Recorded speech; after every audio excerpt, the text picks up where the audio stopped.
గోదావరి నది పైన బీజేపీ, ఇటు ఆంధ్రప్రదేశ్ రెండు ప్రభుత్వాలు కలిసి ఇంత పెద్ద కుట్ర చేసి గోదావరి నదీ జలాల్లో కూడా తెలంగాణకు ద్రోహం తలపెట్టే దాని మీద కూడా రేవంత్ రెడ్డి ప్రభుత్వం స్పందించినటువంటి పరిస్థితి లేదు. అంటే ఇలా నిధులు వాళ్ళకే, నదులు వాళ్ళకే. ఇలా ఢిల్లీ తీరు ఎట్లుందంటే నిధులు ఆంధ్రప్రదేశ్కే. మనం చూసిన మన బడ్జెట్ పెడితే రెండు బడ్జెట్లో కూడా ఆంధ్రప్రదేశ్కేమో నిధుల వరద, తెలంగాణకు గుండు సున్నా.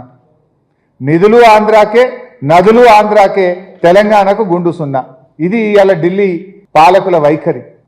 ఈ రాష్ట్రంలో ఉన్న 8 మంది బీజేపీ ఎంపీలు కానీ 8 మంది కాంగ్రెస్ ఎంపీలు తెలంగాణకు నిధుల్లో, నదుల్లో అన్యాయం జరిగినా కూడా నోరు విప్పనటువంటి పరిస్థితి మనం చూస్తూ ఉన్నాం. ముఖ్యంగా 2 కేంద్ర మంత్రులు ఉంటారు. ఈ మన రాష్ట్రం నుంచి ఉన్న 2 కేంద్ర మంత్రులు ప్రపంచమంతా మాట్లాడతారు. యాడేడ చీమ చిటుకుమన్నా బయట యుద్ధం జరిగినా మాట్లాడతారు. కానీ తెలంగాణకు నీళ్ళల్లో ఇంత ద్రోహం జరుగుతూ ఉంటే, తెలంగాణకు ఇంత అన్యాయం జరుగుతుంటే ఆ 2 కేంద్ర మంత్రులు మాత్రం నోరు కూడా మెదపడం లేదు. ఇవాళ ఈ రాష్ట్ర ప్రజలు గమనిస్తూ ఉన్నారు ఈ విషయాన్ని. గతంలో కూడా ఒకసారి మనం గుర్తు తెచ్చుకుంటే సమైక్య రాష్ట్రంలో 2 టీఎంసీల బాబ్లీ ప్రాజెక్టు కోసం చంద్రబాబు నాయుడు గారు పెద్ద పోరాటం చేసిండు మహారాష్ట్ర మీద. 2 టీఎంసీల బాబ్లీ కోసం పెద్ద పోరాటం చేసినారు ఆ రోజు. మరి ఈరోజు ఎన్ని బాబ్లీ ప్రాజెక్టులు కలిపితే ఒక బంకచెర్లకు సమానం? 100 కదా, ఆల్మోస్ట్ ఇది 200 టీఎంసీలు, అది 2 టీఎంసీలు.